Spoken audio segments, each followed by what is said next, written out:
will start with like the main question that I received, and it's why is there a division into different denomination in Judaism if there is only one Torah?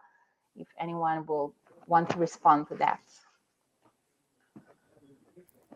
I'd be happy to throw out the first answer on that. So historically, people have been conflicted in their relationship with halakha. I mean, my perspective is it has to do with halakha. I'm totally open to other perspectives too. But in the, let's see, 17th or 18th century in Germany, there were a lot of assimilated Jews who didn't want to do what they perceived as old world customs, keeping kosher, keeping Shabbat, and that was the formation of Reform Judaism. They started having sermons in German instead of in Hebrew, in Yiddish. They moved the bima to the middle of the sanctuary instead of having it at the front. I'm sorry, the front instead of the middle. And Orthodoxy formed historically as Orthodoxy as we know it. Calling itself Orthodoxy was a reaction to that and said, hey, no, like, you know, we do want to observe keeping kosher and things. So in America, the American Reform movement, I apologize, I think actually I'm a minority here as being in America. In America, the Reform movement was formed mainly by these German immigrants. There was a famous banquet at HUC in 1918 where they served shrimp. So clearly at the time, intentionally rejecting what they saw as old world customs, although I'll be interested to hear from Rabbi Mazer how the Reform movement has changed since then, because I think it's become more traditional. When I grew up Reform, and no one wore a tallis. You know, it was a different world. It's a different world now. And the conservative movement was something of a middle ground, which tried to maintain things like keeping kosher and keeping Shabbat, but finding halakhic ways to be more flexible than the rules that were adhered to by the Orthodox community. So for instance, the conservative movement came up with what we believed to be a justification for men and women sitting together in synagogue, while the Orthodox world, men and women don't sit together in synagogue. If I could add to that, it was essentially the Reform movement that labeled anyone back then who was a fundamentalist, completely Torah observant, but from an oral and written perspective as Orthodox, to in some way lay the groundwork for their reform initially.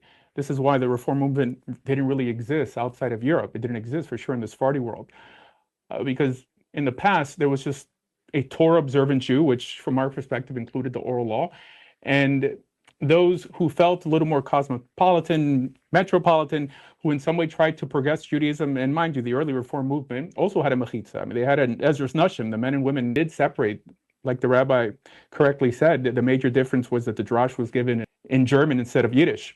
Like he also correctly said, the major dividing line, I think, is halakha. And from our perspective, the fact that halakha doesn't change. Times may change, and we have very competent rabbis who help us navigate these times with this unchangeable law, but the halakha itself doesn't change, and as well, the Torah, the written law, also doesn't change. You know, so I would say that's the major distinction. So I want to take us all a little bit backwards and not just talk about the streams of Judaism today, but to say that to remember that Judaism was never just one thing, or maybe it was for a very short time.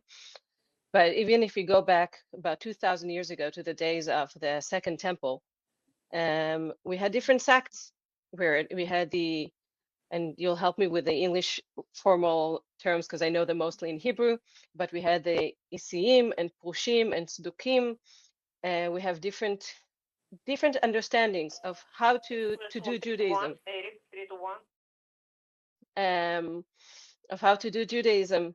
There are those who thought that the priests, the Kohanim, the priests in the temple were the most important, and there were people already then that thought that studying and rabbis that didn't really exist yet, but the scholars were more important, and there was those who went to the desert and tried to get away from everything and to create their own different world.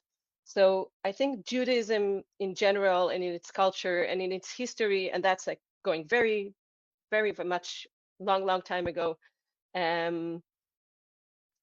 was already in different ideas and different ideology, and it always has been. And I think when we understand that after the Second Temple was destructed, Judaism tried to reinvent itself, and since then, so many things have happened, and reality have changed, and the way we understand reality, and the way we understand halakha, and the way we understand what we need to do in our lives, and the way we are willing to accept the changes that are happening in the world, and the things that we are not willing to accept that are changing, or the way we react to the changes.